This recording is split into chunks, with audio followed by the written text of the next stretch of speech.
Heureux de vous savoir nombreux au rendez-vous de cette session d'information sur Canal 3 Bénin. Au sommaire de ce journal, la mise en œuvre du règlement de la CEDEAO sur l'itinérance régionale au cœur d'une rencontre de 2 jours entre le Ghana et le Bénin. Cet atelier réunit à Cotonou les experts, les représentants des opérateurs et les associations des consommateurs des 2 pays. Les travaux, les détails dans un instant. Et pendant ce temps, l'Agence territoriale de développement agricole Pôle 7 réceptionne plusieurs emballages de larves de géniteurs d'alevin au profit de 13 écloseries rigoureusement sélectionnées. Les principaux acteurs de la filière étaient tous présents à la cérémonie de réception qui a eu lieu à l'aéroport international Cardinal Bernardin Ganti de Cotonou. Le point dans ce journal. Et enfin, le 8 mars est loin derrière nous, mais on continue de célébrer la femme tout le mois durant. C'est ainsi que le ministère des Affaires étrangères a célébré en différé son personnel féminin. La cérémonie qui s'est tenue ce lundi s'est accentuée sur le leadership féminin, vecteur de développement. C'était en présence du ministre, mais également de plusieurs autres personnalités. Voilà pour le titre, mesdames et messieurs. À nouveau, bonsoir. Ouvrons ce journal par une note pas du tout gaie. Une ambulance de SAMU a pris feu cet après-midi à Cotonou.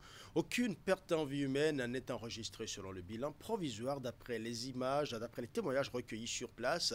Le véhicule incendié s'était immobilisé à la sortie du centre d'imagerie médicale privée Primus Diagnostic à la place des Martyrs. Les causes de l'incendie ne sont jusque-là pas encore connues. Les témoins racontent avoir remarqué une montée inquiétante de fumée provenant du minibus comme premier signe alarmant. À l'arrivée de l'équipe de Canal 3 Bénin sur place, le patient à bord et l'équipage s'étaient déjà retirés. Une autre ambulance venue à la rescousse a pu transporter le malade. Était-il le seul pensionnaire du centre médical? Interrogation sans réponse jusque-là. Mais le feu a consumé le véhicule et les fils électriques tout autour. Certains témoins du drame déplorent l'arrivée tardive des sapeurs-pompiers sur les lieux. Quelques témoins s'en indignent au micro de Canal 3 Bénin. Nous allons les suivre. Okay, moi j'étais de passage, juste après j'ai vu le véhicule, c'est une ambulance garée devant le portail. Tout juste après, juste 5 secondes comme ça, boum, ça a pris feu. Le véhicule était garé tout seul là. Bon, c'est tout ce que moi j'ai vu comme constat ça. C'est des miracles devant moi. Sinon juste, le véhicule était garé là, je viens de sortir et ça n'atteint pas au moins 10 minutes comme ça et j'ai vu boum. Ah, ça veut dire quoi? J'ai trouvé le fait.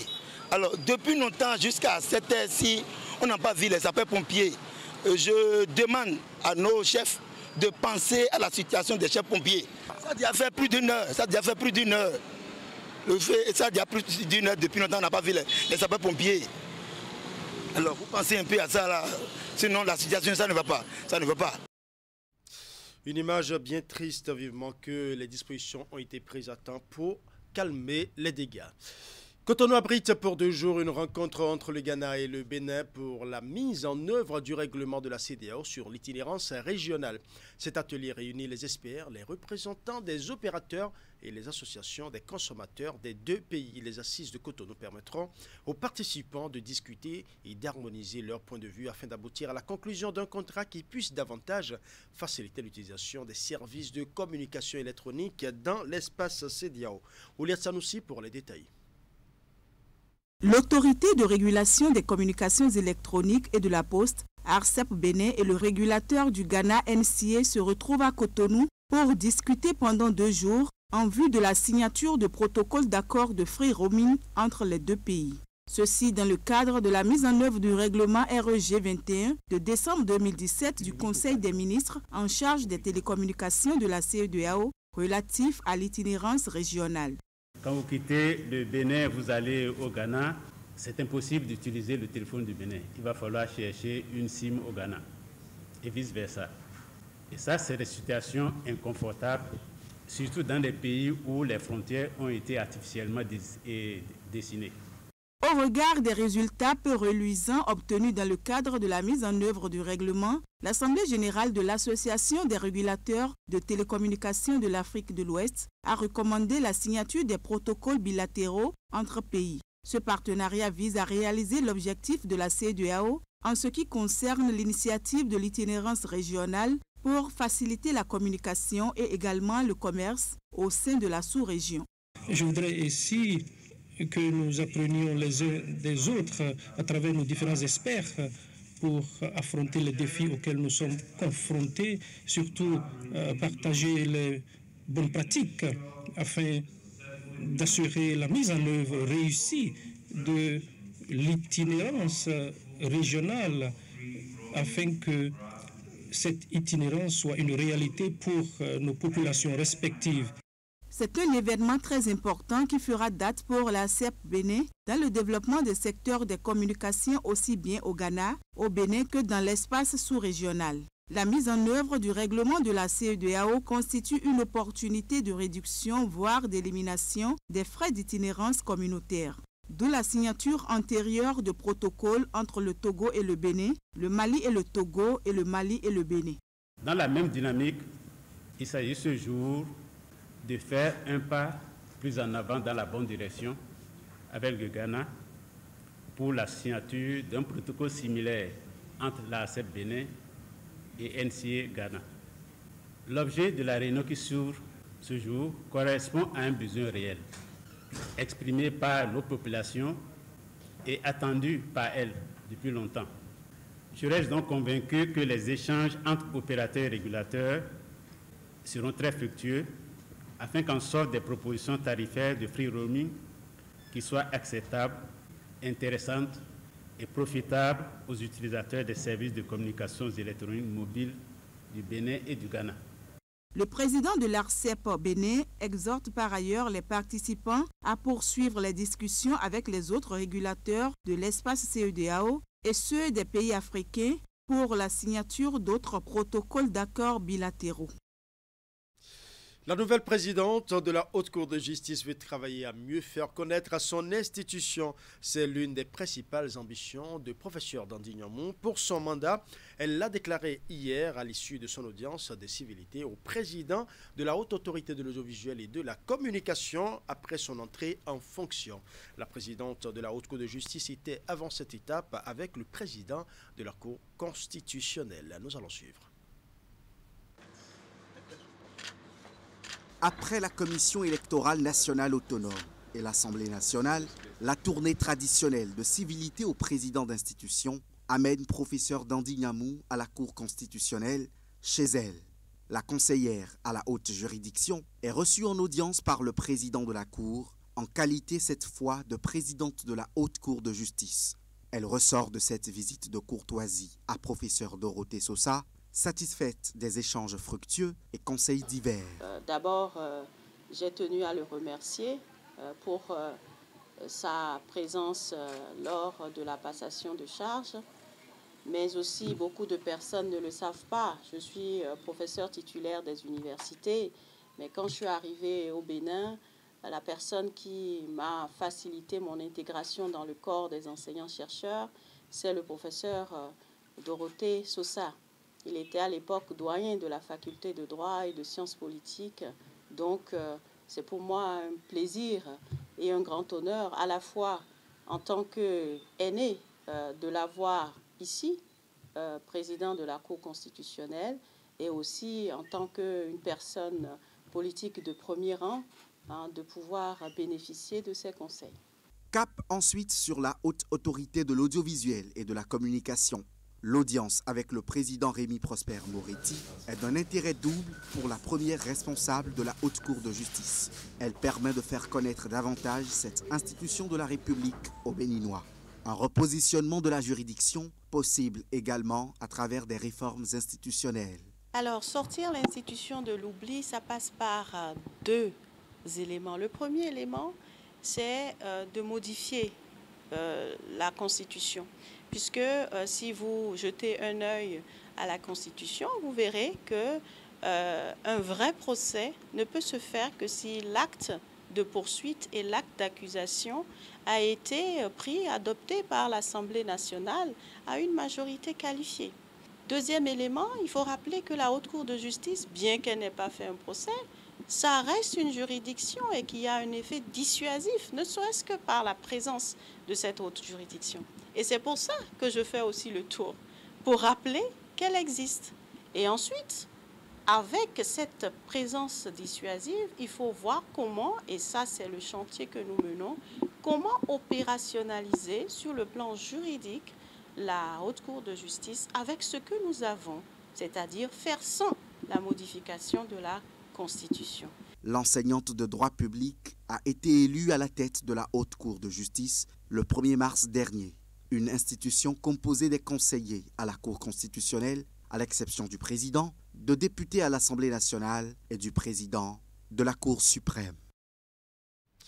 Nous allons à présent parler de l'Agence territoriale de développement agricole Pôle 7 qui a réceptionné plusieurs emballages de larves de géniteurs d'alevins au profit de 13 écloseries rigoureusement sélectionnées. Les principaux acteurs de la filière étaient tous présents à la cérémonie de réception qui a eu lieu à l'aéroport international Cardinal Bernardin Ganty de Cotonou. Nous allons suivre. Ces emballages réceptionnés ici à l'aéroport international Cardinal Bernardin Ganty proviennent directement de Thaïlande. Et ils contiennent des alevins de tilapia destinés à 13 écloseries rigoureusement sélectionnées et mises aux normes par les soins de l'Agence territoriale de développement agricole Pôle 7. La nouvelle souche que la TDA vient de nous donner nous permettra de booster notre production parce que c'est une souche à croissance très très rapide. Donc on a toujours voulu avoir une souche performante. Et bien ce soir ou bien ce matin on l'a eu. C'est l'occasion de remercier le gouvernement et la TDA. C'est des alevins qui vont servir de géniteurs in fine. Donc, et les géniteurs, c'est la base même de la production. Sans des géniteurs de qualité, la production ne peut pas porter son fruit. Et les acteurs ont exprimé ce besoin parce qu'il y a une dégénérescence des souches de tilapia que nous utilisions. Et la TDA a répondu favorablement à cette requête. Et voici aujourd'hui, ces besoins sont satisfaits. La mise à disposition des pisciculteurs de ces larves de géniteurs constitue l'une des phases prioritaires en vue de l'exécution du programme national de développement de la filière aquaculture. Ces larves permettront de produire en moyenne 50 millions d'alevins par an sur les 3 années à venir. Nous accueillons ce soir au total 160 000 larves de 2 souches. La souche Citralada et la souche Begin.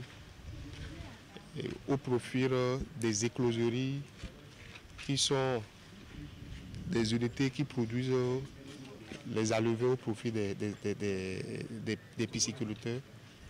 Bon, l'importation en elle-même pour ce qui est des larves spécifiquement, on est autour de 60 millions de francs CFA. Mais il faut dire que ceci, ce n'est qu'un pas dans tout ce qui a été mis en œuvre dans le cadre du PNDF pour pouvoir assurer la production de semences aquacoles au profit des acteurs. L'accès aux alevins de qualité est un facteur indispensable pour l'amélioration de la productivité. Parlons à présent de la réunion annuelle des directeurs généraux des instituts nationaux de la statistique de la CEDEAO. Une rencontre couplée avec l'atelier de lancement du projet dénommé FASAOC.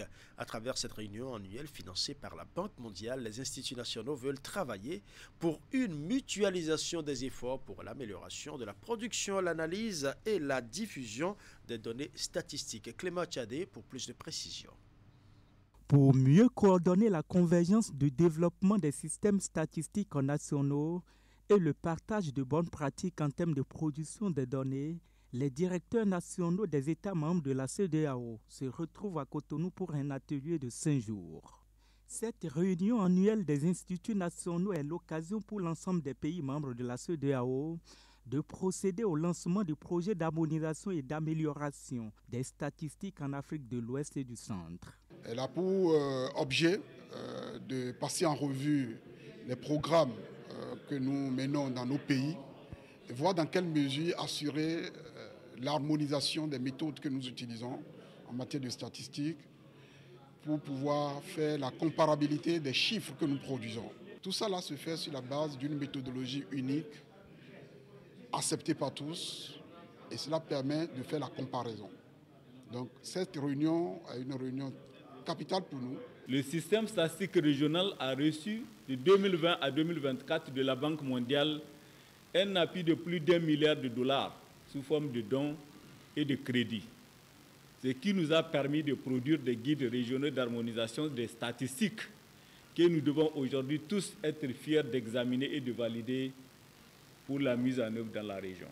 L'édition 2024 de cette rencontre régionale permet au Bénin de tirer profit des expériences acquises et les progrès obtenus par les 6 pays du FASAO afin de réussir la mise en œuvre du FASAOC, qui est le nouveau programme qui intègre le Bénin. Le représentant résident de la CEDEAO au Bénin et celui de la Banque mondiale, principal bailleur de ce vaste projet régional, saluent tous l'harmonisation et le renforcement des capacités des acteurs des systèmes nationaux de la statistique des États. À notre niveau, je pense qu'au regard des investissements, du niveau de l'investissement qui est en cours, mais aussi parce que les perspectives sont aussi, je peux vous assurer que les perspectives d'appui à la statistique de manière générale dont parle la Banque mondiale vont continuer à s'accélérer parce que la réforme actuelle en cours au niveau de la Banque mondiale place les données au centre de ces préoccupations. C'est dire donc que cette rencontre est capitale pour notre région. Nous visons ici à harmoniser les statistiques au sein de la région CEDEAO avec des standards dans les méthodes statistiques au sein de notre communauté, par la consolidation de la collaboration et des progrès réalisés dans ce domaine. Cette activité de la Commission de la CEDEAO permet de passer en revue la mise en œuvre des recommandations de la dernière réunion de Lomé.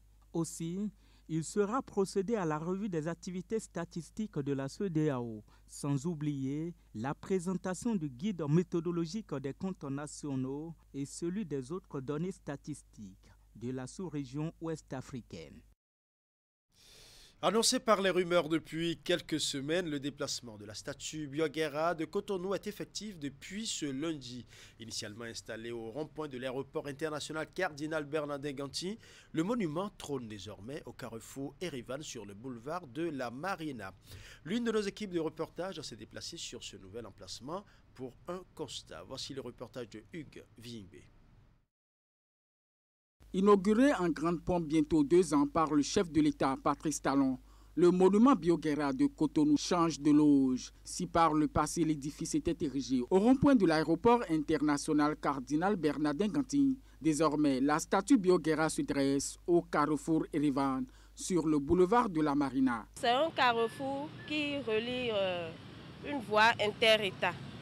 Moi je pense que c'est très bien réfléchi de la part du gouvernement. Certainement qu'ils veulent qu'il y ait une coordination entre les statuts. Et là, on quitte ici, on tombe directement sur le statut de l'Amazone.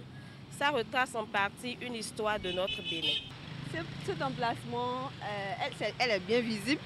Or, là-bas, c'est un peu coincé, donc on n'arrive pas trop bien voir ça. Or, c'est à côté de l'Erevan. On peut faire tout ce qu'on veut, on peut faire la photo. Je pense que c'est bien placé quand même. L'emplacement qui est là-bas, là, je n'ai pas trop aimé quand même. Je pense que là où la statue a été déplacée actuellement est beaucoup mieux parce que c'est beaucoup plus en ville. Sinon là-bas, c'est vrai que ça accueillait directement ceux qui venaient de l'extérieur et autres. Mais là, on peut voir que c'est carrément sur un carrefour qui est vraiment au centre-ville. L'emplacement de la statuette, moi je vois que bon, que ce soit là-bas ou ici, ça ne change rien pourvu que ça puisse embellir la ville. Le monument Bioguera est l'un des 3 joyaux dévoilés au public béninois le 30 juillet 2022. À ces ornements s'ajoutent de nombreux projets qui opèrent une métamorphose spectaculaire de la ville de Cotonou. Je pense que le président, il essaie de faire de son mieux. Il fait tellement. Parce que déjà, quand on va faire un retour contrôle en arrière, on voit que d'ici 2 ans passés, c'était pas le Cotonou qu'on connaissait. On peut dire Cotonou déjà aujourd'hui, moi je pense que c'est comme un petit Paris coincé quelque part. C'est déjà beau. Avec la nature, il y a une coordination dans tout. Érigée en hommage à un héros de la résistance, la statue éponyme Bioguera de Cotonou véhicule des valeurs de témérité, de dignité et d'intégrité. Elle affiche une hauteur de 10 mètres et une largeur de 3 mètres pour un poids de 13 tonnes. Dans le secteur de l'éducation, les examens blancs départementaux ont démarré depuis quelques semaines sur l'ensemble du territoire national. Ceux du département de l'Atlantique ont démarré ce lundi 25 mars 2024. Sur 3 épreuves, ils auront à faire face à plusieurs matières. Ceci dans le but de mieux préparer les candidats à affronter l'examen national. Une équipe de notre rédaction s'est rendue au collège d'enseignement général de Godomin. Voici le reportage. Assis confortablement dans les conditions d'examen cet après-midi de lundi, les candidats à l'assaut du brevet d'études du premier cycle BEPC réfléchissent sur l'épreuve de l'histoire et géographie. Ceci pendant que les pensionnaires du baccalauréat des séries A, B, C et D tentent d'apporter leurs réponses respectivement aux épreuves de mathématiques et sciences de la vie et de la terre. La directrice du CEG, à la fois la chef-centre, après un round d'observation dans chaque salle de composition pour constater le bon déroulement des épreuves, fait le résumé de cette première journée. Ce matin, nous avons commencé les examens blancs départementaux dans l'Atlantique. Nous n'avons eu aucune difficulté. Et vous voyez, le ciel est bien ensoleillé. C'est quand il pleut souvent à Godomin que nous avons des problèmes. Et jeudi et vendredi passé, on avait fait le sport, que ce soit au BPC blanc comme au bac blanc. Et actuellement même, les professeurs d'EPS, ils sont à pied d'œuvre. Ils sont en train de faire les anonymats. Après 6 heures de dur labeur pour certains et 7 heures pour d'autres, les candidats sortent chacun au son de la sirène. Dans l'ensemble, les épreuves sont à la portée. Déjà, certains s'empressent à vite se préparer pour la suite. Les épreuves sont faciles. On a composé dans... Le matin, c'était communication écrite. C'était abordable. Et à 10 heures, on a composé et lecture. C'était aussi facile. Et ce soir, on a composé histoire géo. Et il y a des choses que je n'ai pas fait, il y a des choses que j'ai fait. Il y a des pièges, surtout en SVT qu'on vient de faire, mais bon, je me suis sorti quand même. On a fait de notre mieux, mais avec le temps, on va tous s'en sortir. Mais on ne se décourage pas. On a toujours le courage de faire toutes nos forces pour affronter toutes les épreuves pour aussi à l'examen national. J'ai retenu qu'il ne faut pas se baser sur une seule partie pour apprendre pour un examen. Je dois aborder toutes les SA avant de venir pour les autres épreuves. Les candidats rivalisent d'ardeur dans d'autres disciplines mardi et mercredi. À noter que sur un effectif total de 997 candidats attendus, 976 ont répondu présents, repartis dans 42 salles de composition. Cérémonie officielle de sortie du Creuset dénommé la Galaxie des Jeunes pour le développement. Il s'agit d'un mouvement à caractère socio-économique et politique né pour accompagner toute initiative d'entrepreneuriat des jeunes et des femmes au Bénin. Au cours de cette cérémonie de sortie, ils ont salué le leadership du président Patrice Talon avant de le remercier pour les réformes de son gouvernement. La Galaxie des Jeunes pour le développement se donne d'ailleurs pour mission de vulgariser les dites réformes qui ont impacté la vie de tous les Béninois. Nous allons suivre. Ils sont sortis pour apporter leur contribution au débat public après 8 ans d'exercice du pouvoir d'État par Patrice Talon. Ce samedi, ces jeunes réunis au sein du mouvement dénommé Galaxie des Jeunes pour le développement sont venus dire à la face du monde toute leur admiration pour les réalisations de la rupture à travers les ambitieux projets du programme d'action du gouvernement. Par cette sortie, la Galaxie des Jeunes pour le développement se positionne désormais comme un acteur neutre, capable de vulgariser les œuvres de développement réalisées par le président Patrice Talon. Cette plateforme est un nid d'opportunités qui interpelle le génie innovant et entrepreneurial des jeunes. C'est le lieu de rendre un hommage mérité au chef de l'État, son Excellence le président Patrice Talon, pour avoir mis au cœur de sa gouvernance divers programmes et rigoureusement mis en œuvre par des institutions dédiées, dont la NPE. La Galaxie des Jeunes pour le développement se veut un projet qui va initier des activités de génération de revenus qui pourront l'aider à s'autofinancer. Ensuite, nous allons contribuer à lutter contre les changements climatiques. La quatrième mission, c'est de renforcer la capacité des jeunes entrepreneurs et autres en quête d'emploi. L'écosystème, j'en ai parlé déjà un peu, entrepreneurial de notre pays est peu développé, notamment l'industrie qui n'est pas développée. Alors, quelle a été la réponse du gouvernement? La réponse du gouvernement, quand ils sont arrivés et qu'ils ont fait le constat, ils ont décidé de réformer le système éducatif et de faire en sorte que les formations techniques soient privilégiées par rapport aux formations générales. Les diplômes professionnels et techniques soient privilégiés par rapport aux diplômes académiques. Parce que c'est ça que le marché a besoin. Après cette sortie officielle, la Galaxie des jeunes pour le développement se donne désormais pour mission de vulgariser les réformes du programme d'action du gouvernement qui ont révélé le Bénin au monde. La méthode choisie pour y arriver est d'assurer la veille informationnelle au sein de l'opinion publique afin de convaincre la population à la base à mieux adhérer aux idéaux de la rupture. Les réalisations sont nombreuses, elles ne sont certainement pas suffisantes. Elles sont nombreuses, mais il y en a des réalisations importantes sur lesquelles nous allons mettre l'accent. Le président Talon, qui est d'abord un homme qui aime son pays, l'amour pour la patrie. Et ça, c'est la première valeur que le président Talon est en train de promouvoir à la tête du pays et dans le cadre de sa gouvernance qu'il promeut depuis 2016. Il faut être dedans pour savoir comment ça se passe. La Galaxie des jeunes pour le développement est une entreprise à caractère socio-économique et politique qui s'évertue à promouvoir l'entrepreneuriat chez les jeunes et les femmes. Séduite par le poids des réalisations du gouvernement, elle veut désormais s'impliquer dans le débat public en vulgarisant les fruits de la gouvernance étatique issue du management de Patrice Talon. Dans le département du Mono, les membres de la conférence administrative départementale étaient en session ordinaire la semaine écoulée pour débattre d'une série de questions touchant la vie de leur région. Il s'agit de la première session ordinaire de l'année en cours. Narcisse Anossé et Florent Dohou nous résument ici les travaux de cette session consacrée à 2 points essentiels. Un agenda riche de 2 points pour ouvrir le bal des sessions de la conférence administrative départementale du Mono au titre de cette année 2024. D'abord, la sécurisation des domaines fonciers sur tous les domaines publics de l'État. En choisissant d'inscrire cette thématique à l'ordre du jour, c'est en faisant un lien avec les affaires domaniales, notamment les litiges auxquels sont confrontés depuis quelques années les domaines publics de l'État, notamment les écoles, les centres de santé. Et donc, c'était pour nous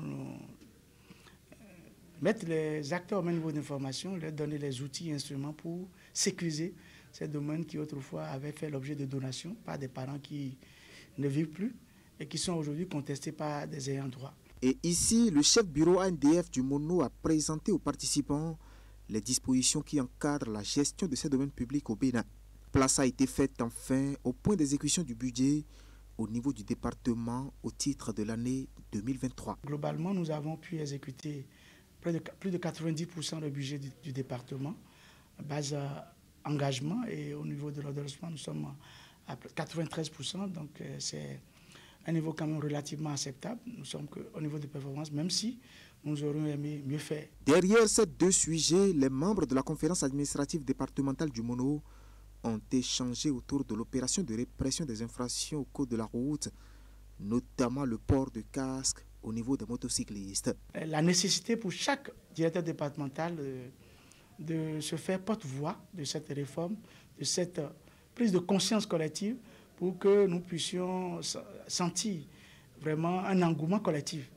Parce que c'est une affaire de vie et la vie a le devoir d'être protégée. Décision a été prise ici d'aller à la rencontre des leaders d'opinion, des sensibilités religieuses et autres corps constitués pour intensifier la sensibilisation. Objectif, contribuer à inverser les tendances au niveau des statistiques qu'affiche le tableau des cas d'accident de la route au Bénin. Le directeur départemental de l'industrie et du commerce, Atakora Donga, était ce lundi à l'usine de la société cotonnière du 1er Osokopa, implantée à Sero dans la commune de Djougou. Antarukbara y était pour constater l'effectivité des opérations de pesée des camions chargés de coton-graines. Ces différentes opérations sont inscrites dans la phase de réception de la matière première qu'est le coton-graine pour permettre à cette usine de tourner. Reportage. Des camions positionnés sur les tabliers de ce pont bascule pour une pesée de leur chargement. C'est la toute première opération inscrite dans la réception du coton-graine, matière première pour faire tourner l'usine de la société cotonnière du 1er août, Socopa de Serou à Djougou. Le processus requis pour la pesée se déroule devant le directeur départemental de l'industrie et du commerce à Takora Donga.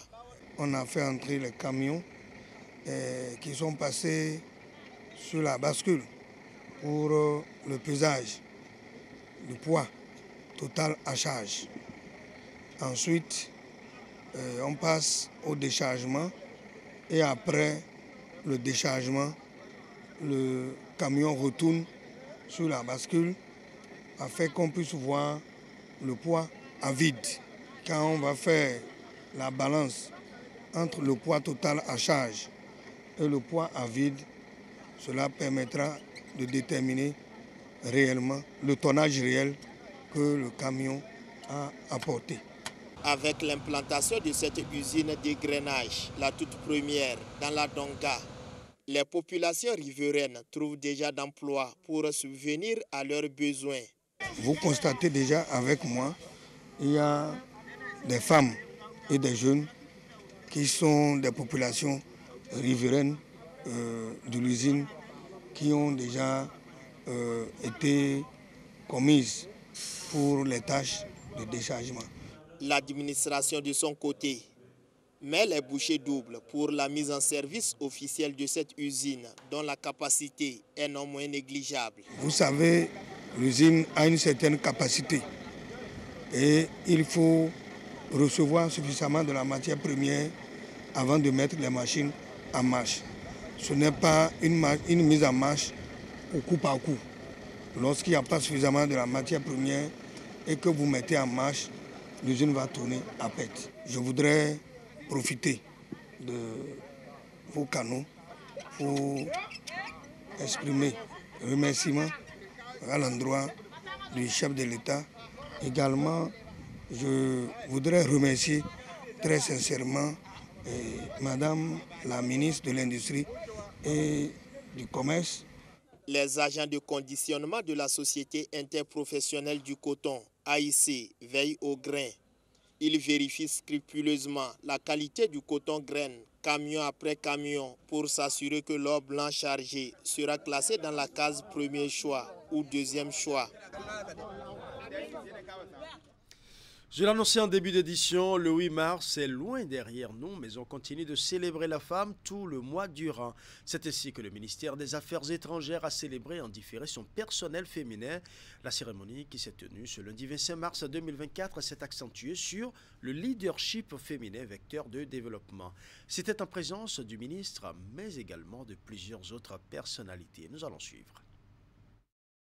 Personnel du ministère, corps diplomatique, association des femmes journalistes et divers invités étaient présents à cette célébration de la Journée des droits de la femme au ministère des Affaires étrangères. À l'occasion, c'est la directrice de cabinet du ministre qui a introduit la cérémonie. Elle reconnaît que le thème de la 29e édition de la journée dédiée aux femmes, investir en faveur des femmes, accélérer le rythme, résonne avec les grandes avancées enregistrées au Bénin. Comme en témoignent les décisions prises par le gouvernement pour faire progresser les droits des femmes et leur assurer une meilleure représentativité dans les sphères de prise de décision. Cette dynamique positive s'observe au ministère des Affaires étrangères, avec la nomination de femmes à de hautes fonctions, notamment à la tête du cabinet du ministre et à des postes stratégiques au sein du ministère. Monsieur le ministre, ces actes forts qui sont à votre actif donne vie au terme de cette année. Plus qu'une célébration, la cérémonie de ce lundi 25 mars a été consacrée à des réflexions sur la problématique du genre. La présidente de l'Institut national de la femme a, à cet effet, présenté une communication sur le leadership féminin comme vecteur de développement. Le leadership c'est la capacité d'éveiller, d'entretenir l'envie de créer, d'innover, d'expérimenter et d'avancer. Et le vrai leader est celui qui génère d'autres leaders. Si vous êtes leader et que vous ne faites pas des petits, il faut questionner votre leadership. Force est de reconnaître que dans un monde professionnel encore dominé par les hommes, les femmes ont encore besoin de se battre pour se faire une place. Qu'elles doivent déployer plus d'efforts afin de démontrer leurs véritables compétences managériales. Mais lorsqu'elles y parviennent, tout le monde se rend compte de leur force, de leur détermination et de l'efficacité de leur pouvoir de suggestion et de persuasion. La commémoration de la soirée de ce lundi était empreinte de réflexion, mais également de découverte de talents cachés. Tout ceci sous le regard admiratif du ministre des Affaires étrangères, Olusegun Adjadi Bakari.